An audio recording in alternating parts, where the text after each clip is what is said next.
Little and often, 1, but make it long.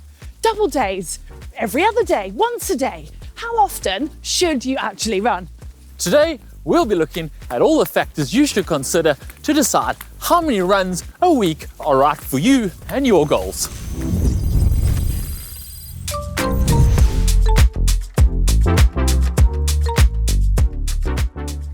If you're new to running, you might be doing 2 to 3 runs a week. If you're a professional marathon runner, you could quite likely be running twice every day. So as you can see, that spectrum is pretty huge, and we're all going to sit somewhere along that scale. But it doesn't really matter where, it's more just working out if that is the right place for you and knowing when you need to increase or decrease those amount of runs. So you need to ask yourself a couple of questions. Why do you run? And also, how much running are you doing right now? First, we're going to look at the why. Starting with mental health, perhaps, is your reason for running, in which case you probably want to do that every day. The escapism, a moment of calm in your busy day. But you can squeeze this in a short burst before work or in your lunch break. If it's for health or you're trying to lose weight or something along those lines, then you need to make sure that it's going to be consistent and you can stay motivated and keep running relatively regularly. Or perhaps your motivation is social and you just want to get out there and have some fun with your friends, in which case the frequency that you run is probably going to be dictated by when your friends are available or when you can drag them out for that run.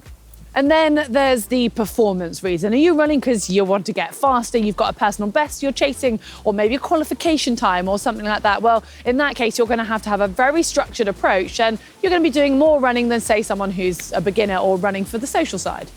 Well, performance is the trickiest of those to navigate. You're going to need to work out what your current mileage is and your intensity, and then you can start to build from there. And for today's video, we're going to be focusing on that last one, performance. So now we've got your why, now we've got to work out how often you should be running in a week.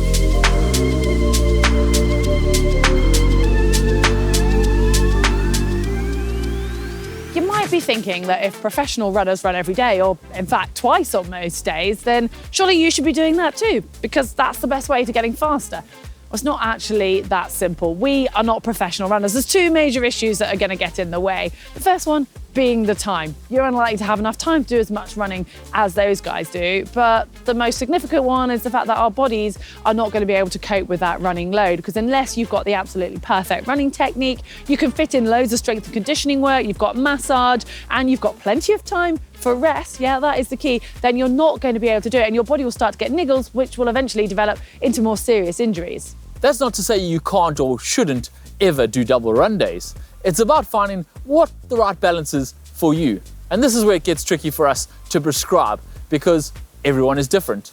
So what we're going to do is give you a few scenarios and some suggestions that you can follow with what fits for you.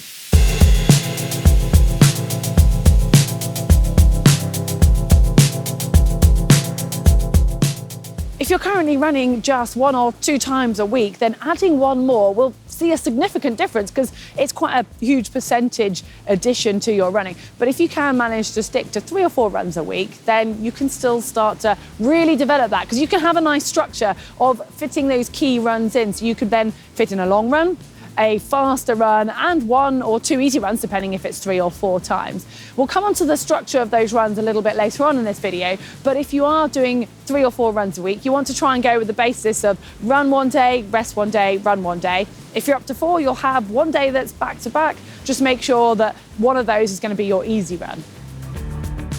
5 to 6 runs a week is where most club runners or competitive amateurs will sit in their weekly total.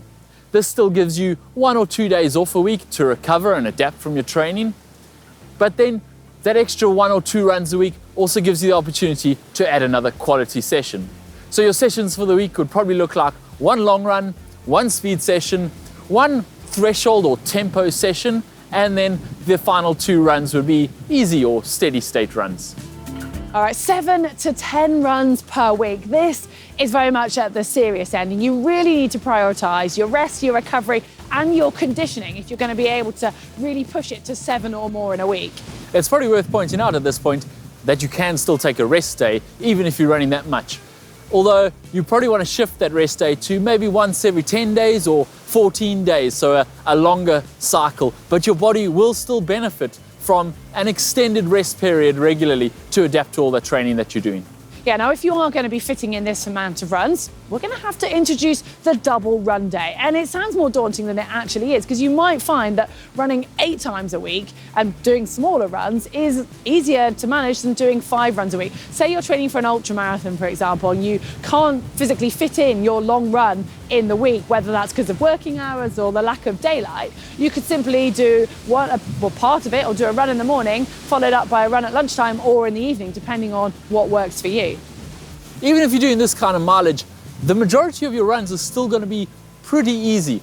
You are going to have one long run, and you might do another run during the week that's slightly longer than normal, and then a few quality sessions. So some quality here, a proper quality session, and then the rest of the time you're just getting the mileage in, but you don't want to get stale, so you might want to add a little build run here, maybe a few strides in that run, maybe even a few hill repeats in another run, just to keep you from getting stale, because when you're doing that amount of running, you're going to feel it. That is a large amount of volume, and if it does start to get a little bit too much for your body, or you get any warning signs, it's a good idea to listen and back off early. So you could swap a quality session for a session on the elliptical trainer, so you're doing intervals, you can cross that over quite well, or maybe swap out one of your recovery runs for an easy bike or an easy swim. Whatever you do, make sure you build up gradually and factor in recovery, no matter how many sessions you are doing in a week.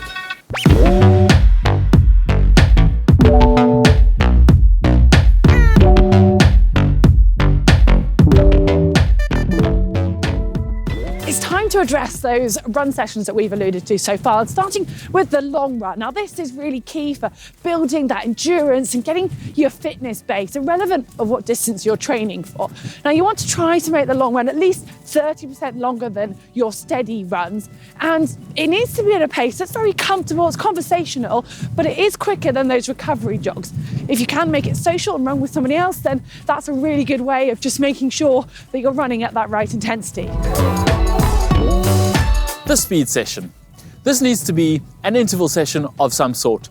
The intervals can be as short as 200 meters or as long as a mile, and the pace should be at least race pace or faster, with enough recovery in between each interval so that you can maintain that pace throughout. These sessions will really help with your running economy and boost your fitness to take it to that next level. But you need to respect these sessions. So include a recovery day the day afterwards, and make sure you get that recovery drink in immediately after the session. The threshold run. This is the real meaty one that's going to help tune you up for any long distance events that you might have entered. You need to be holding a pace that's just under your VO2, so something you can hold for around 20 to 30 minutes, but you are going to be running hard.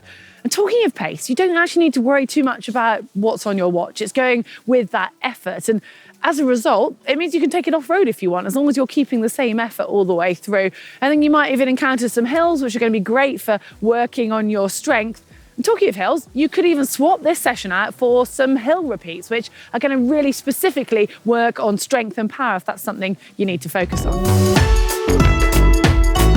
Then there are the steady and easy runs. The steady run is going to be your staple as you increase the quantity of runs per week and ramp up your mileage. It should be comfortable, but it's not a jog. You should feel like you're working, but feel better at the end of the run than you did at the start. It's different from the easy run. The easy run has its place in the program though, and when you're really feeling like you've worked hard and your legs are sore, it can do you wonders to get out and just jog super slow, because the additional blood flow will help with recovery and get you ready for that next hard session. We did warn you that there was no one size fits all, but hopefully as a result of this video, you can at least identify with where you are right now and have some idea of how to structure moving that forwards. If you have found this video interesting or helpful, don't forget to give it a like and subscribe to GTN for more content like this.